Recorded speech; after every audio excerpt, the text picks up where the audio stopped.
क्या केंद्र सरकार के बकाया राशि वाले बयान के बाद अब हेमंत सोरेन की सरकार जवाबी कार्रवाई करने जा रही है?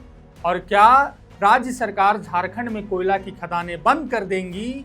और क्या अब झारखंड से एक भी कोयला बाहर नहीं जाएगा? जेएमएम के केंद्रीय महासचिव सुप्रियो भट्टाचार्य द्वारा बीते कल किए गए प्रेस कॉन्फ्रेंस से तो ऐसा ही प्रतीत होता है। केंद्र सरकार के संसद में दिए गए जवाब के बाद अब जेएमएम कानूनी कार्रवाई करने की बात कर रही है, तो वहीं झारखंड भाजपा के नेता हेमंत सरकार को हवा में बात बंद करने की सलाह दे रहे हैं। खैर, पहले भी हमने वीडियो के जरिए पूरा मामला आपके समक्ष रखा है, लेकिन फिर भी हम आपको संक्षिप्त में मामला बता देते हैं। दरअसल झारखंड सरकार केंद्र पर कोयला रॉयल्टी के 1,36,000 करोड़ रुपए बकाये की बात पिछले कई महीनों से कर रही है, लेकिन अब संसद में केंद्र की ओर से साफ कर दिया गया है कि झारखंड का ऐसा कोई बकाया हमारे पास नहीं है।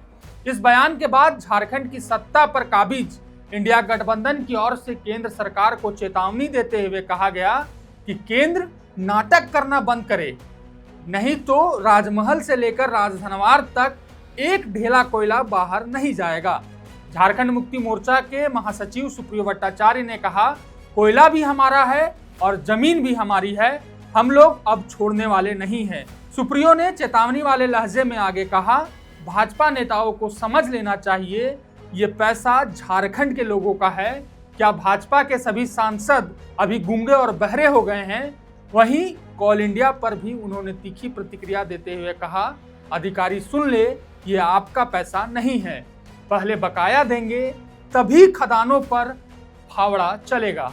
वहीं भूमि सुधार एवं राजस्व विभाग ने पत्र जारी करते हुए कॉल इंडिया को 15 दिनों के अंदर स्थिति स्पष्ट करने का आदेश दिया है। इसके अलावा मुख्यमंत्री हेमंत सोरेन ने भी एक्स पर पोस्ट कर भाजपा सांसदों से आवाज बुलंद करने की बात कही है। उन्होंने ट्वीट कर लिखा, झारखंड भाजपा के सांसदों से उम्मीद है कि वो हमारे हक और जायज मांग को दिलवाने के लिए अपनी आवाज अवश्य बुलंद करेंगे। झारखंड के विकास के लिए यह राशि आवश्यक है। गौरतलब है कि एक और जहां हेमंत सोरेन झारखंड भाजपा के नेताओं से सहयोग करने की बात कर रहे हैं, तो दूसरी ओर भाजपा झामुमो को हवा में बात नहीं करने की सलाह दे रही है।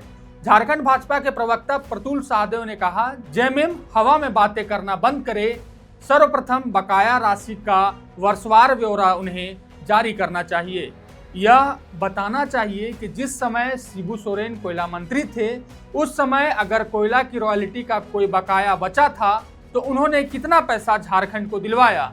यह भी बताना चाहिए कि 10 वर्ष तक यूपीए सरकार जब शासन कर रही थी तो उस समय का कितना बकाया था और उस समय बकाया राशि का कितना झारखंड को भुगतान हुआ।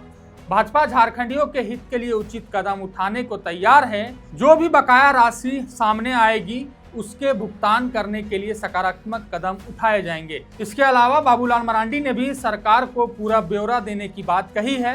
खैर, अब देखना होगा कि कॉल इंडिया का क्या जवाब आता है और उसके बाद जेएमएम का क्या रुख रहता है।